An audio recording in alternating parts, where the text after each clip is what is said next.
U Univerzitetskoj galeriji u Kragujevcu organizovana je promocija zbornika radova u čast profesora Miloša Kovačevića, Srpski jezik, status, sistem, upotreba.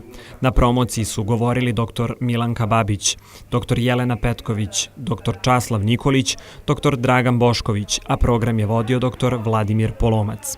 Čovjek se zaista, ne znam kako da se kaže, prekrasno osjeća kad se nađe u ovakvoj prilici. Za 65 godina kolege sa Filološko-umetničkog fakulteta i kolege sa drugih fakulteta, uglavnom moji doktoranti, a njih je više, doktoranata je više od 30, i moji prijatelji napravili su zbornik koji, evo sad sam ga ja prvi put video, koji ima gotovo 800 strana.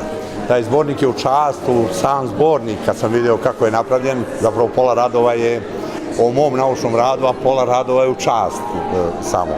Moram da kažem da čovjek se osjeća radeći na raznim mjestima, radio sam na mnogo univerziteta, ali valjda nigdje tako prijatno mi nije bilo i nije mi prijatno kao u Kragujevcu. Ovdje smo počinjali od početka, od nule, i napravili smo možda jedan od najboljih, da kažemo, najboljih katedri za srpski jezik i književnost, i to ne onako što ja to kažem, nego mora se znati da je to katedra koja je iznikla iz Beogradskog filološkog fakulteta, a da je prije Beogradskog filološkog fakulteta dobila doktorske studije. Prema tome mi smo bili prvi koji su imali doktorske studije na humanističkim naukama u samoj Srbiji.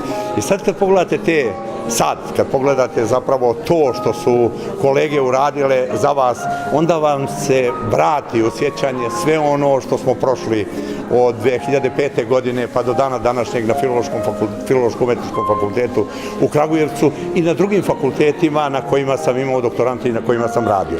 Ovdje je čak bilo velikih iznenađenja. Ovdje su došli ljudi sa drugih fakulteta, došli su čak ljudi sa Pala, 5-6 njih, došli su dekani sa prosto, kako da kažem, prosto me to ganulo, ipak sam mislio da se na naučne stvari odgovara tako hladno, uglavnom nauka nije bliska, a ovo je toliko toplo i toliko fino da se čovjek mora osjećati stvarno ponosno.